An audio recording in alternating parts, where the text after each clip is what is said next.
So this mama had quadruplets last night, and that little boy that you see nursing is the only one that survived. And they were all that small. Now that has to be a record for the smallest lamb that's ever been born on my farm. We haven't weighed it yet, but I know that thing's under 2 pounds.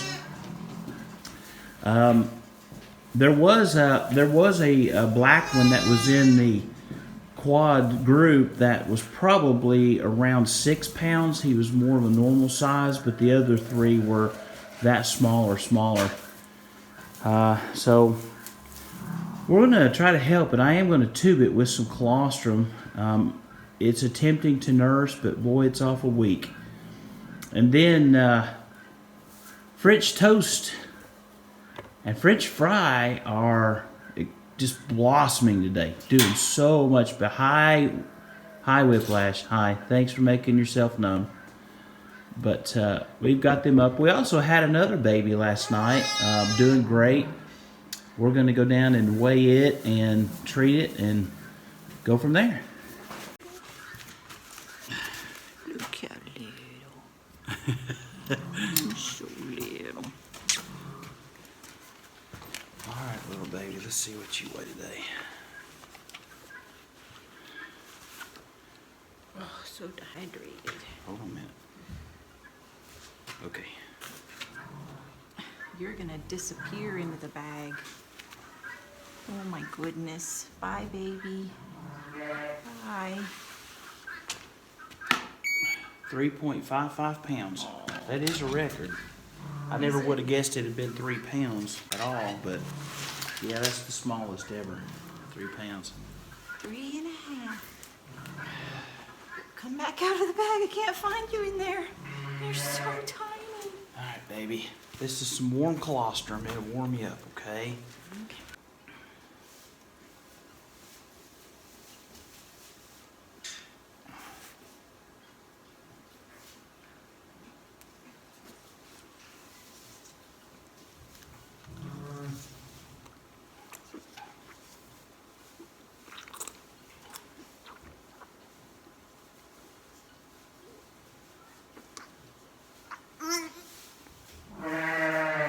Sorry, baby. It's the best way. Okay, there we go, sweetie. Chugga, chugga, chugga. All right. We'll give it some more.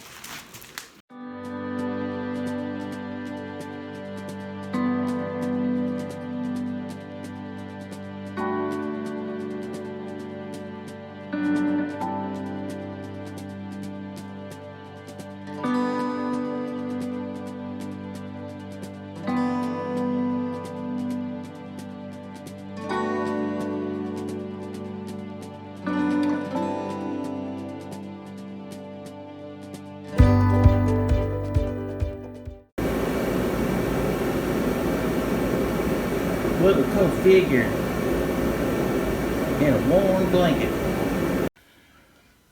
Alright, this is the other new one that was born today, the number 59. Her initials are CHK. I'm not sure who that is. I'll have to look her up in my records. But she had a little baby girl last night, I believe.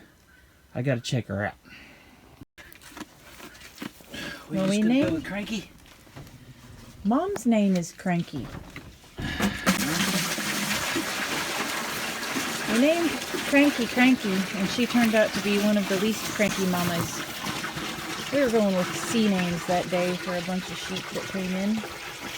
And she just had a cute little baby. Of course, everything's still new and she's still bleeding, and the baby stuck her face up in where Mom was bleeding, so her head's all red. But I think Grumpy's a cute name. Grumpy it is. Grumpy. Yeah, Grumpy. So cute. Thank you, Grumpy. There you go, Mama. I'll make you happy. Crank. Mama didn't leave you. Mama didn't leave you. You're so cute. Have a nice meal, Cranky. She's so nice. She just lets me pet her. You're a good girl. Bye. Unfortunately, our little baby didn't make it last night. Yeah. So she had a set of quads a year ago, and we ended up having to bottle raise 3 of them? 2 of them. We started with 2, and then we had to pull the other ones That's from right. the field because they weren't doing They any weren't good. doing any good, so we ended up bottle raising all of them, And I don't think 2 of them made it. and 2 of them did not make it. That's correct. Now, one of the reasons that we chose to keep her is because of her genetic propensity to have large litters. Quadruplets having that genetics reintroduced. So being a first time mama, we decided to keep her and try again. And this year she gave birth to 4. All of them, were born basically dead. In an ice storm, though. In an ice storm. It was a bad day to have quads. So we've been in some debate about whether we're going to keep her this year or not. I feel like she needs to go, but Susan, she thinks that we need to do some intense managing and do some intense breeding just for her, so that we can nail down when she's bred, when she's going to give birth, and also have some nursing mamas that will be giving birth at the exact same time, so that we could put them all together, birth them out together, and then maybe we could just take her babies next year and then put them with the other mothers. And that sounds good on paper, but that's almost a 1-year investment in another sheep. But the question is her genetics good enough? Well, she sheds great. She has awesome feet. I don't have to fix her feet, okay? And she has high propensities to have large litters. This is like her second quads. And then she also is a very big mother. She makes plenty of milk. She's got a nice udder, nice parasite resistant. Now that's not something I know other than observational, but I've not dewormed her since she's been on my farm, and she's maintaining well. So those are a lot of great genetic traits that I'd like to keep. The question is if I breed her back to a good ram, am I going to dilute out her poor mothering instincts and keep the other genetics that we're looking for? And the question is, you're going to get a blend. We can do some record keeping, and we can sit down and put it all to pen and paper, and we can make some predictions, but the truth of the matter is you won't know until they're really on the ground and growed up. So you have a 1-year investment in working that, and then you got another 1.5 years to know whether, or even 2 years before you know whether that investment's going to pan out or not. So what have we decided, Miss Susan? Well, they're your sheep, but I'll help. In other words, we're keeping her, and we're going to try again, but we're going to do it totally different. We're going to put her in with a ram with like 4 others, so there'll be 5 of them in a group, and we are going to specifically breed them on a date, and that way we know exactly when we'll probably ultrasound her too as we go along. And then next time she gets ready to birth out, which would be somewhere around October, November of 2021 of this year, we will be intensely prepared for her moment of birthing.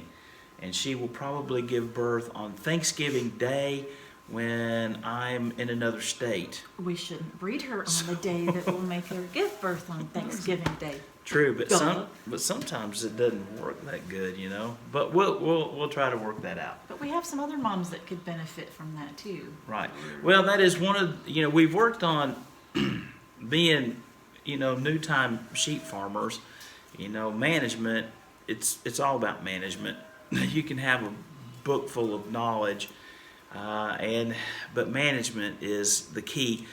we have really tried hard to learn, me especially, some great management techniques with our operation and where we want to be in 5 years from now with our sheep. I mean, we have dreams of having about 200 mama sheep, and so with only 50, we have a long ways to go to be able to get to that 200 number, which includes we have to really get better and better at managing and making sure that we're on top. And one of the big management things that we're doing this year, since we don't have 15 ewes, we don't have 20 ewes, and we don't have 30 ewes, we've got 55 ewes now, is that we are going to try to tighten and be more direct about our breeding season, so that we know when they're going to be born, you know, when we can prepare more for that much more focused lambing season than what we've done the last 2 years, which has been a lot more spread out and happy-go-lucky, if you would. But we're getting there, and we're going to make those management. We've already implemented how we're going to do that. I know this is getting a little lengthy, but one of the problems that we've had here at this farm is we just haven't had any fencing. We've been even though we have 85 acres of some really good pasture, we haven't got any of, I mean, when we come here, the fences were just, there's no way that you could raise anything out here. There's just no sheep with whole, I mean, electric fence works good for a little while, but when you talk about predator control, you're talking about, you know, controlling and doing rotational grazing and trying to keep those feet healthy. We just have not had enough fencing of the perimeter, and then even temporary fencing in between that. We just haven't had that done. But in the last 3 years, we have made great improvements in that, and I have more fenced in now to where the sheep can be safely turned out to graze than ever before.